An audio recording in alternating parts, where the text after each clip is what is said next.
Sugatan ng isang siklistang senior citizen matapos sumalpok sa kasalubong na kotse sa Rizal. Ang nahulikan na disgrasya, tinutukan ni EJ Gomez. Hoy! Hoy! Hoy! Hoy! Oh! Hala! Hala! Yan ang nasapul sa video ng pagsalpok ng isang siklista sa kasalubong nitong kotse sa San Mateo, Rizal alas 8:30 ng umaga kahapon.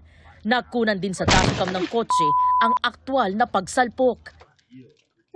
Yung part na yun sobrang tapik niya.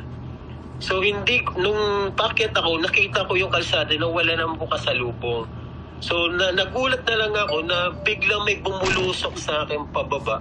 So there's no way to escape na po. Yung takbo naman ng kotse na paahon, normal lang siya na, siyempre umaahon, hindi siya matulin. Itong bike naman, talagang matulin po.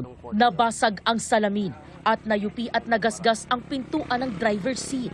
Nasira rin ang side mirror ng sasakyan. Yung pinangyarihan po ay sharp curve po yun.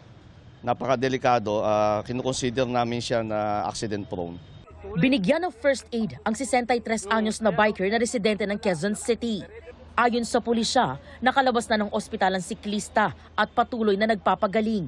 Sinusubukan pa ng GMA Integrated News na kunan ng pahayag ang siklista. Nagkaareglo rin daw ang dalawang panig. Para sa GMA Integrated News, EJ Gomez, nakatutok 24 oras.